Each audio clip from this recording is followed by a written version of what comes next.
Eu queria fazer, eu sou cantora, né? Sou compositora, estou no 4º ano de Direito e trabalho com palestras também, né? Nessas questões da diversidade, para crianças, para adultos, nas universidades e culturalmente também, né? Acabo trazendo muito disso.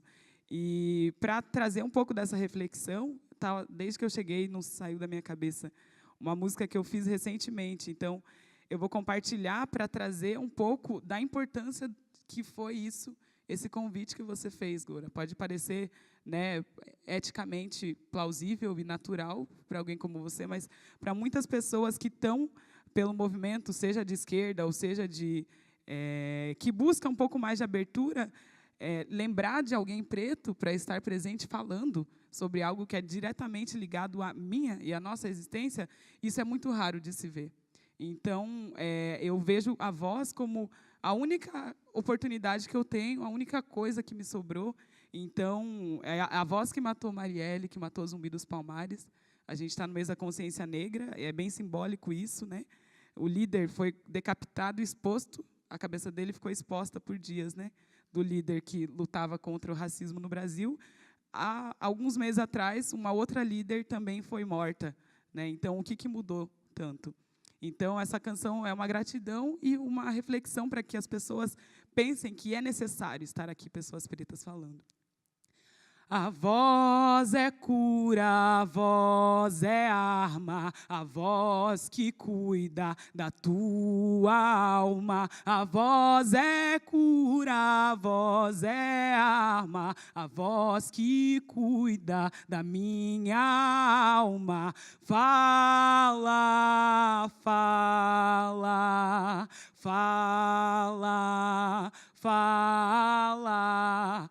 Fala, fala, fala. Fala, negro, fala, fala, fala, trans. Fala, fala, fala, mulher. Fala, morador de rua, pessoa com deficiência. Fala, fala, fala, fala, fala, fala. Fala, fala, fala. Essa canção, então.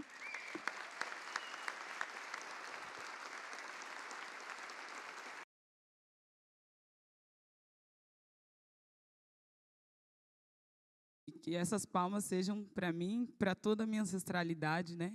Que se não fosse, se hoje estou aqui, só devo a Dandara, só devo a Zumbi. E também, né? Meu nome é Brinsa, é um nome diferente, como viram, Brinsa Ferreira Inchalá. Eu sou filha de um homem africano e de uma mulher brasileira.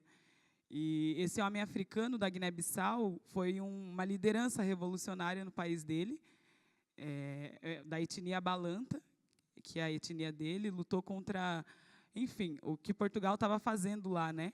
Que era o imperialismo que cessou faz cerca de 30 anos. Então, muito do que eu sou, eu devo graças a quem me criou, né? Aos meus pais. Então, esse debate, para mim, assim, é difícil trazer de uma forma que, né, a academia, nessa cosmovisão do que a gente aprendeu, do que é produzir conhecimento, ela não me contempla, né? A gente aprende. Eu estou lá na universidade, prestes a começar o meu TCC, e eu não tenho representatividade nenhuma sobre a minha história e sobre a minha forma de pensar, e a forma de pensar africana, né? Por exemplo, da minha etnia Brinsa, né? que é da etnia Balanta, não se existem conselhos, não há hierarquia. Por isso também não conseguiram, enfim, não conseguiam muito pegar as pessoas balantas para escravizar e tal, porque não tinha um líder, né? Todos são líderes. E o que eu provoco aqui, a gente, para se entender, cada um como líder e ator principal dessa mudança que a gente busca, é, primeiramente, entender que o racismo é a premissa, é estrutural e estruturante dessa estrutura chamada Brasil. Porque a gente teve todo um movimento, como a gente está tendo aqui, de sentar e conversar. Lá atrás, pessoas sentaram e conversaram para pensar como seria feito o extermínio da população negra. E, infelizmente, a gente teve leis que proibiram que fosse ensinada a cultura da África e a cultura dos negros e dos indígenas nas escolas, para poder enfraquecer. A gente teve uma lei agora, 1900, né, no começo da República, que dizia que a forma de ensinar seria através do mar caudaloso, que é toda uma teoria de não contar história, não falar sobre negros e índios, como se não tivéssemos composto a criação dessa pátria. Então, da mesma forma que as pessoas sentaram para pensar em como acabar com os pretos no pós-abolição, durante toda a abolição, né, os pretos valiam muito mais, cerca de 20 a 30 mil, na época, valiam uma pessoa negra. Então, aí, minimamente, tinha alguma dignidade, né? Tinha que cuidar dos dentes, tinha que cuidar da saúde, tinha que dar comida. Depois que acabou a escravidão, não tinha nenhuma política para que essa pessoa tivesse alguma dignidade, porque ela não prestava. Então, a teoria do embranquecimento foi a teoria que Nina Rodrigues e outros médicos que estudavam, né, o especismo e, enfim, o racismo científico, eles trouxeram de fora para cá para dizer que a gente precisava acabar com o povo preto, porque esse povo é menos evoluído. Então, teve todo um movimento de trazer, quando a gente fala dos imigrantes que chegaram aqui, não caiam mais nessa história de que o imigrante europeu veio porque trabalha e porque o Brasil precisava de mão de obra. Gente, tinha milhões de pretos recém-libertos aqui no Brasil. Essa teoria, ela teve como base a teoria do embranquecimento, que era a ideia hitleriana de exterminar pretos. Através da trazida de brancos para trabalhar, os pretos ficariam à margem, literalmente, nos becos, aonde fosse, né? Tipo, iam ficar escondidos, e uma hora, a polícia, na época tinha outro nome, mas essas pessoas iam conseguir acabar com essas pessoas pretas. Então, o extermínio, ele foi pensado, ele foi arquitetado, né? E eu trago essa reflexão de que não basta você ser não racista, né? Que a gente acha ruim falar essa palavra, ou quando alguém aponta, nossa, essa expressão que você usou foi racista, ou essa atitude também foi racista, é muito desconfortável, né? Florestan Fernandes, sociólogo, traz muito isso, branco, inclusive, e foi um dos grandes pensadores, né, do racismo no Brasil, inclusive. Ele traz que a gente tem um racismo de acomodação, de locação. Então, é estranho para muitas das pessoas ver uma mulher negra falando, e falando bem, e sendo inteligente, mas é muito normal ver ela ali fora, varrendo, cuidando, né? Um exemplo é quando eu vou dar palestra em alguma universidade, que eu estou sentada assim na frente, e vem alunos perguntar, né, se tem, onde tem o papel, aonde está a lista de presença, onde tem a água, né? Muitas universidades particulares isso aconteceu. Então, a gente assumir que a gente é racista, a gente é racista. Não tem como fugir. Admita, olhe no espelho, veja que seus pais são pra caramba. Você ainda carrega muitos traços.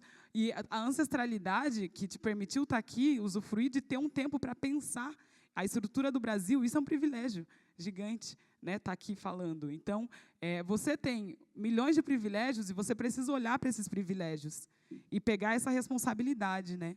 A Grada Quilomba, que é uma psicanalista afro-americana, norte-americana, porque a gente também é americano, né, dos Estados Unidos, ela traz uma temática de que o preto não tem nada a ver com racismo.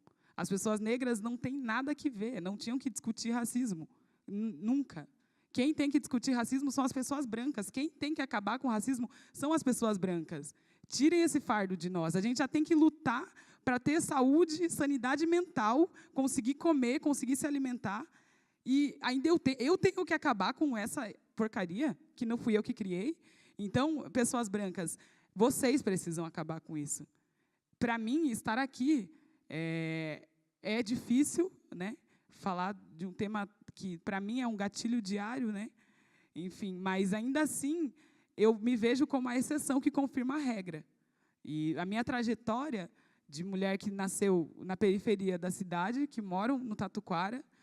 Sou bolsista integral na universidade mais elitista do país, né? Com, enfim, centenas de casos e situações de preconceito mesmo.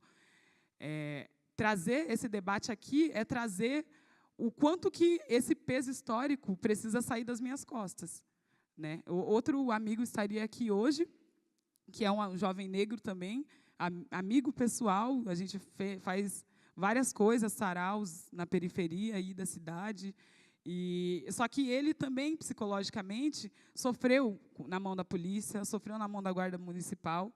Há uns meses atrás, levou tiro de borracha da guarda, está todo ferido, machucado, né? Eu estou aqui hoje, sendo que, no dia 7 de dezembro, meu irmão tem uma audiência, porque, há uns meses atrás, ele voltando da universidade, a polícia parou ele, deu tapa na cara, levou ele. Se não fosse as mídias sociais, porque ele fez uma transmissão rapidinho, ao vivo, todo mundo se mobilizou, começou a ir atrás dele, ele não teria voltado.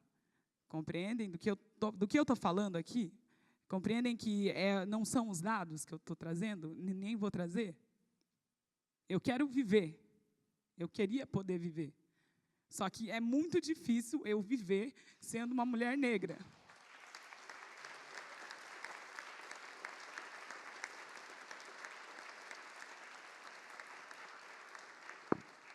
E quando eu trago essa reflexão, né, do antirracismo no Brasil, foi pedido para a gente expor um pouco e trazer algumas ideias de solução, né, para a questão da segurança pública, das drogas. Eu trago já, né, de cara, como eu falei, o estudo, gente. Pode parecer, enfim, mas eu peço mesmo que cada um aqui que faça isso e que também leve para os seus pares brancos, né? Pessoas, estudem relações raciais no Brasil. Tem aqui na plateia uma pessoa que ela é tímida, mas que eu vou precisar falar dela, que é a Tainá Leite. Queria pedir uma salva de palmas para essa mulher.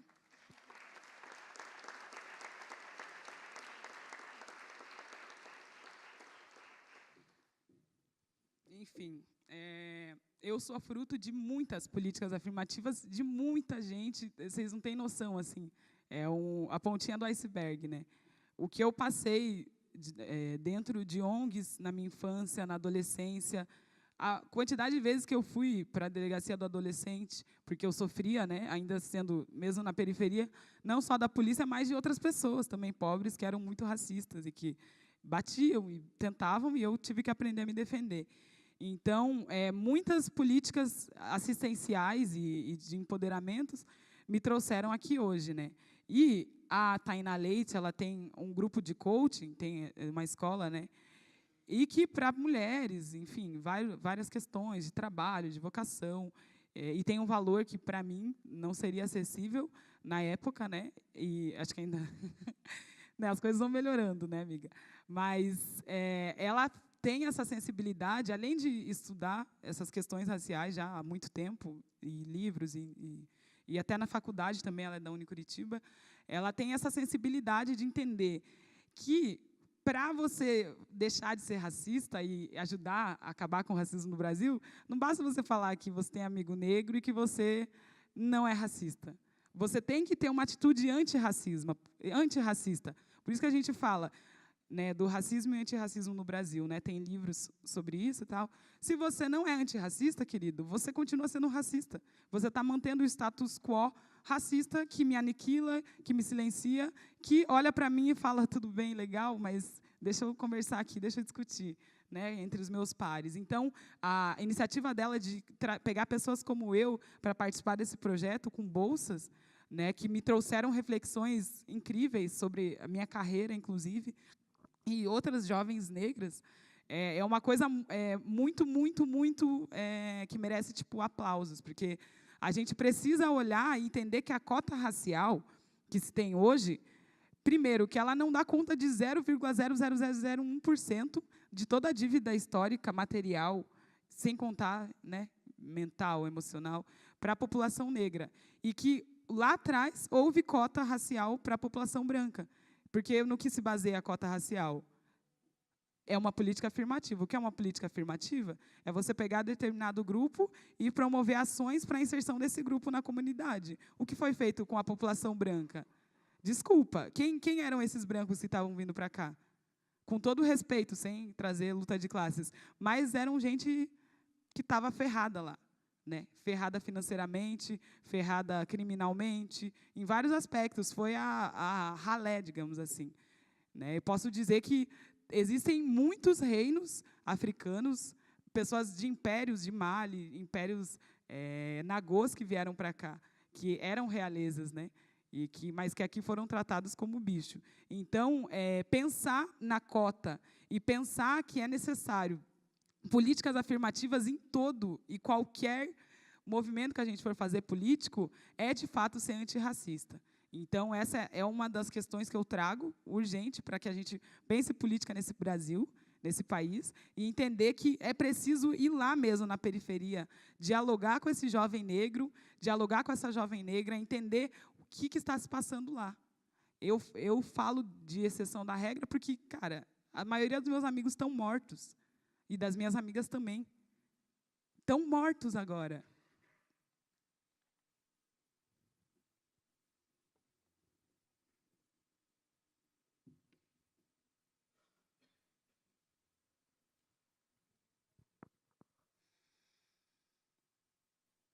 E essa empatia, que, para mim, é a palavra fundamental do universo, assim, para as coisas mudarem, é empatia, não tem outra coisa. Não é amor, tipo amor, porque amor tem várias, né, viagens filosóficas do que é o amor. É empatia, você olhar e você me reconhecer.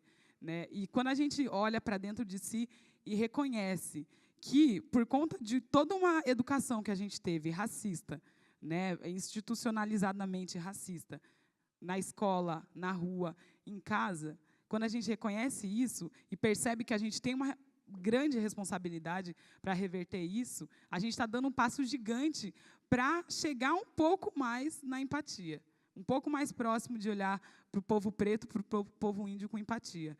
Em 2013, eu tinha 17 anos, eu fui eleita pelos conselhos aqui da cidade, enfim, para ir para Brasília representar a Conferência Nacional de Igualdade Racial. Né? Eram pessoas do Paraná inteiro, teve a municipal, a estadual, e até essa nacional.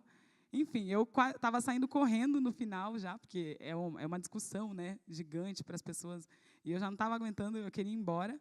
E aí me puxaram, né, e falaram que eu precisava ir e tal. Eu e mais uma pessoa, no fim, fomos para Brasília.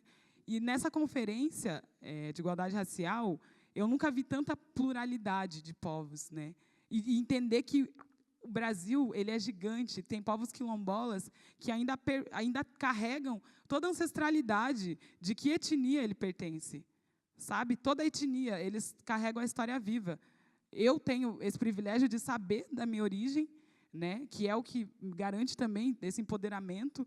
Eu não sou, infelizmente, a maioria das pessoas negras não sabem da sua história, e eu sei, isso me traz poder e força. Inxalá significa valente, é o clã ao qual eu sou descendente, né? Então, esse clã que é dos guerreiros e guerreiras valentes. Então, eu posso falar isso me empodera. E lá, nesse movimento, eu vi pessoas do Brasil inteiro que sabem da sua história, pessoas indígenas, o quanto de povos indígenas existem, o quanto de etnias indígenas existem, né? O respeito que aquelas pessoas, ao chegar lá, a roda que se fez, né, em que todos estavam dançando e conversando, com o corpo, se olhando. Isso me foi negado na universidade e me é negado nos espaços de saber. Essa cosmovisão de mundo africana, indígena, dos povos que foram vencidos, ela foi tirada de nós. E a gente cresceu e a gente está com o nosso pensamento intoxicado, com a forma de ver e de pensar europeia. Né? Uma das coisas que eu vou trazer para o meu TCC, né? Essas outras formas de pensar, o pensamento crítico de pensar o ser humano. Né? A gente não existe só esse corpo e só... Né? Porque uma das diferenças básicas, e eu acho muito importante tudo isso que eu estou falando, apesar de, né, parecer um pouco fuga do tema, mas porque eu acho que vocês precisam entender o que se passa num corpo negro. Né? E então, uma das bases que a gente precisa trazer e resgatar, porque além desse movimento, eu também sou vegana. Eu acredito nessa cura do planeta como um todo, né? Nas danças africanas, nas danças indígenas, a dança afro-brasileira, que eu faço parte também, a gente está aqui assim. A nossa base, ela não é assim, ela é assim. E a gente está com o joelho um pouco abaixado, porque a gente está reverenciando o tempo todo a terra. É da onde a gente veio, é quem garante o sustento para a gente existir. A nossa existência vem de um ser gigante marrom. Tem dimensão do que é isso? É um ser gigante marrom. Vocês conseguem compreender por que os povos que cuidavam tanto dessa terra, que são os povos indígenas e africanos, com todo o carinho que se dá a uma mãe, com todo o respeito, por que eles foram exterminados? Por pessoas, e é difícil falar, mas pessoas da pele clara, né? Os povos de pele clara fizeram isso. Porque eles não tinham respeito com a terra, eles não reverenciavam, eles não conseguiam olhar e ver que dali brota toda a vida e toda a subsistência. Então, se hoje a gente tem toda essa destruição da natureza também, e da natureza humana, que é real, você tem empatia, isso é da natureza humana. Eu não concordo com a filosofia branca europeia que diz que o estado natural do homem é ser mau, ou que o homem é o lobo do homem, ou todos esses pensadores brancos arcaicos que falam, né, filosofam sobre qual é a essência do ser humano. Eles estão falando da própria essência, que é a essência de colonizadores e destruidores. Eu trago aqui o ponto de vista de uma essência de uma filosofia africana, uma filosofia indígena, uma filosofia latino-americana, que é uma filosofia que honra, primeiro, o chão que está me abrigando, que honra tudo que vem da terra, e aí honra todos os pares. Então, que a gente pare para pensar em tudo isso. Quando você vê uma pele marrom, você vê uma cor marrom, lembra também da terra, lembra também de tudo que vem da terra. E a gente precisa transmutar na gente muita coisa para trazer para o macro. O micro precisa ser revisto. E eu estou à disposição para trazer essas discussões, para trazer outras pessoas pretas para a discussão, para o debate, porque sem nós, e sem essa empatia, esse exercício de ouvir, de perceber o que precisa ser melhorado, não vai ter evolução. Então, eu conto com todo mundo para isso e para essas reflexões.